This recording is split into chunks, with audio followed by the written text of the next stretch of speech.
Screen पे जो आपके है बिल 2021, ये पिछले वीडियो में भी हमने डिटेल में डिस्कस कर दिया। तो इस वीडियो में हम इस बिल से ज़्यादा माइंडसेट पे डिस्कशन करेंगे। सरकार का जो रेगुलेट करने का माइंड था वो 20th सेंचुरी का था और डार्क एज में तो वो बैन करने का था।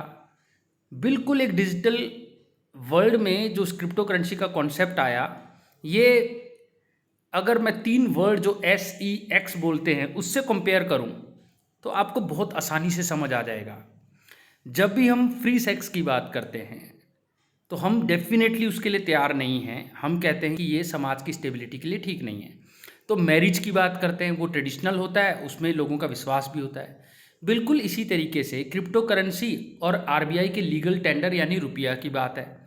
लेकिन आपने देखा कि बीच के कई और चीज़ें यूथ को ज़्यादा अट्रैक्ट करती हैं, चाहे वो फ्रेंड विद बेनिफिट्स का कॉन्सेप्ट हो, लिव इन का कॉन्सेप्ट हो, या फिर लव मैरिज, और फिर लास्ट में अरेंज मैरिज। यानी कि ये डिग्रियां बढ़ती जाती हैं, लेकिन सब कुछ समाज में अवेलेबल होता है, कभी ख़त्म नहीं हो सकता।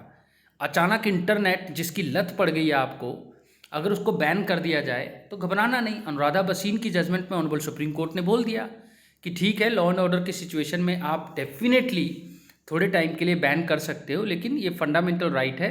आप डिसप्रपोर्शनेट मेजर के साथ ही इस पर कोई रेगुलेट करो, ब्लैंकेट बैन मत करो। और यही बात इंटरनेट एंड मीडिया एसोसिएशन में RBI को फटकार लगाते हुए फुल बेंच ने कही कि आप क्रिप्टो करेंसी को फुल बैन मत करो, रेगुलेट करो। चाइल्ड पोर्नोग्राफी में जैसे कमलेश बासवानी ने टोटल बैन किया, डेफिनेटली अगर कोई भी चीज़ देश में टेररिज्म, ड्रग या सेक्स को बढ़ावा देगा तो उसको हम शुरुआत में माइंडसेट होगा टोटल बैन कर दें।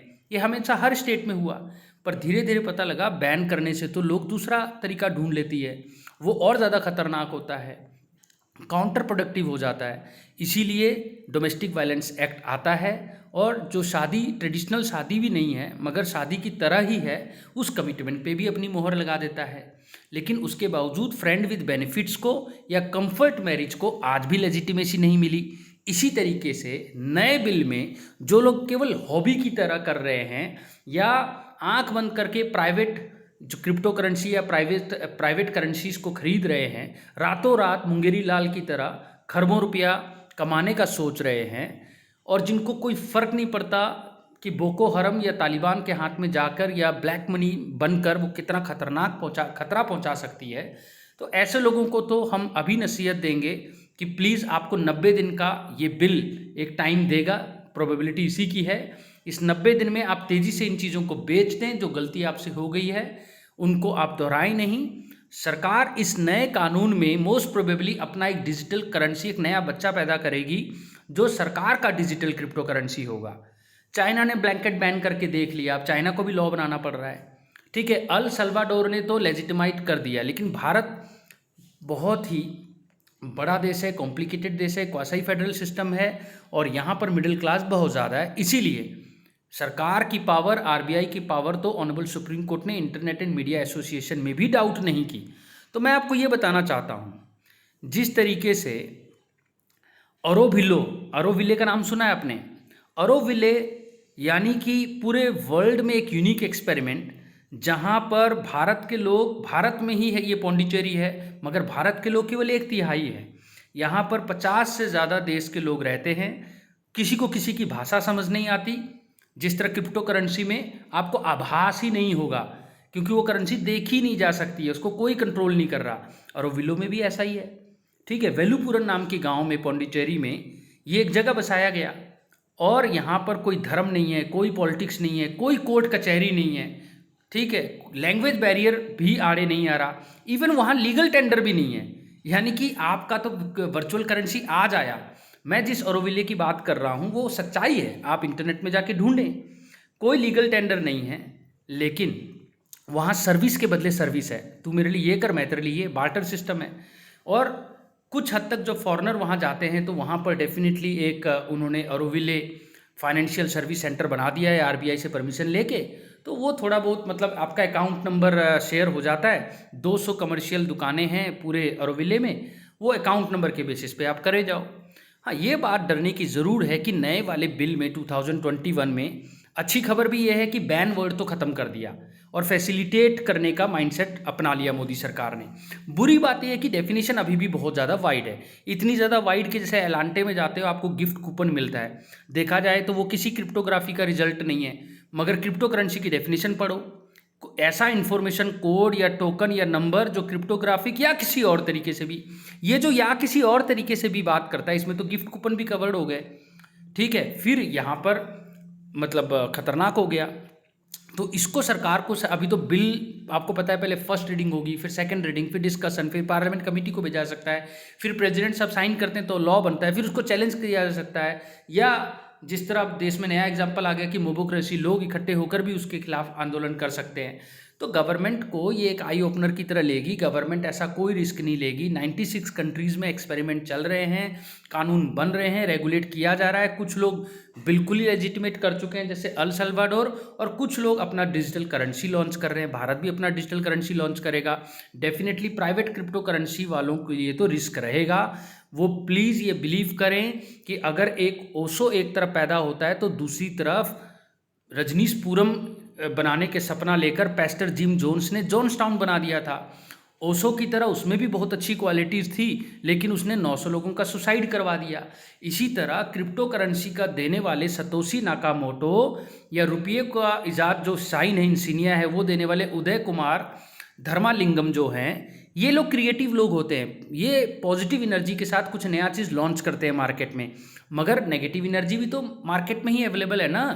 आज टेररिस्ट को और यूथ को, दो ही लोगों को ये अट्रैक्ट करता है, चाहे वो फ्री सेक्स हो या वो फ्री करेंसी हो, ठीक है। और ऐसे ही लोग आंख बंद करके अगर कूद जाएं तो हमें यूथ को प्रोटेक्ट करना है, लेकिन टेररिज्म को ख़त्म भी करना है। तो इसीलिए आप गवर्नमेंट को गलत ना समझें, गवर्नमेंट लेकिन क्रिप्टो करेंसी की डेफिनेशन को चेंज करे, ये हम उम्मीद करते हैं। इस पर डिस्कशन हो, और क्रिप्टो करेंसी में जो इनहेरेंट प्रोटेक्शन है ब्लॉकचेन, जिससे कि हम ये बोल सकते हैं कि इतना भी मिसयूज़ करना आसान नहीं है, तो वो ब्लॉकचेन के बारे में नॉलेज हो। देखो अल्टीमेटली क्या होता है, जो रुपया है ना, ये बैंकिंग जो सिस्टम है, ये सोडियम और केरोसिन की तरह, अगर आपने केमिस्ट्री पढ़ी हो, ये स्टेबल तो है मगर इसमें एनरिचमेंट नहीं है, किक नहीं है। आज का यूथ है सोडियम और क्लोरीन वाला कि ज़िंदगी नमकीन हो जाए, सोडियम क्लोराइड बन जाए। दोनों अपोजिट लगते हैं, प्लस और माइनस हैं सोडियम और क्लोरीन, लेकिन नेचर तो यही कहता है ना कि अल्टीमेटली केरोसिन और वाटर मिलेंगे तो बम फटेगा, वाटर ये सोडियम और केरोसिन मिलेंगे तो वो स्टेबल रहेगा। लेकिन अंत होना चाहिए सोडियम और क्लोरीन में, एक यूटोपियन वर्ल्ड, एक परफेक्ट वर्ल्ड में।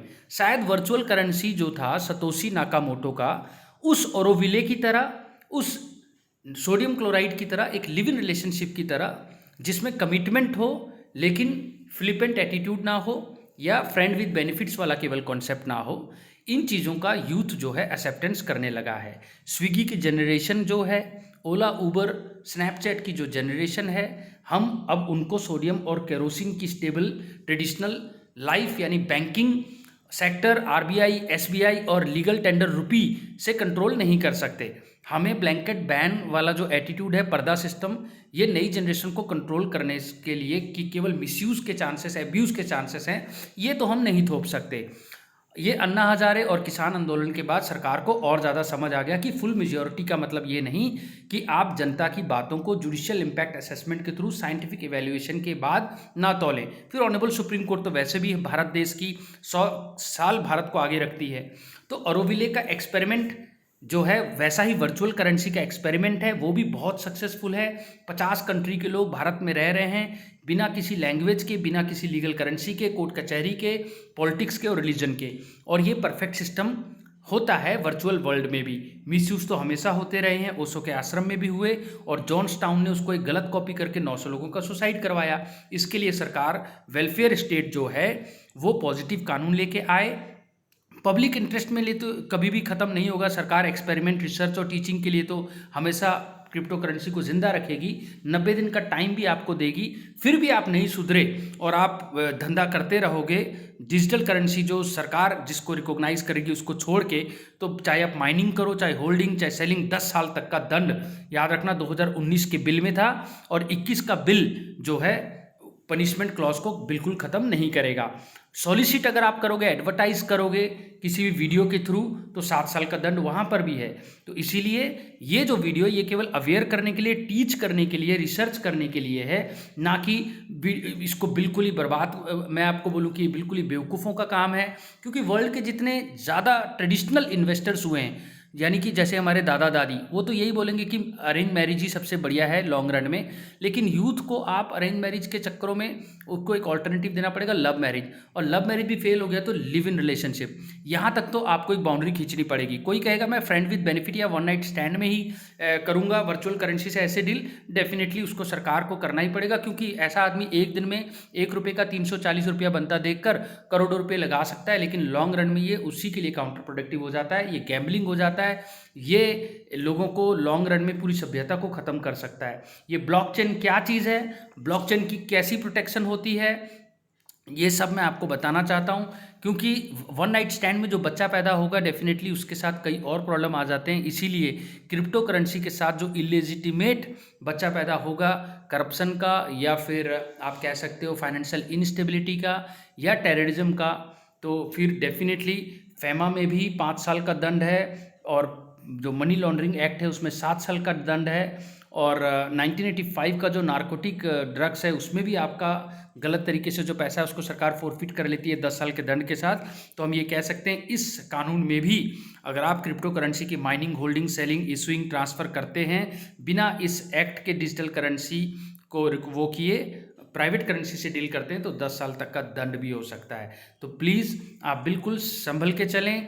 कनाडा में भी एक्ट पास हुआ है, money laundering and terrorist financing act, तो ये 2000 का कानून था। भारत में तो अब ये कानून आ रहा है 2021 में। तो ऐसा नहीं है कि पूरे वर्ल्ड वाले आंख बंद करके चले हुए हैं, और भारत को भी आंख बंद करके चलना है। जय हिंद, जय हिमाचल।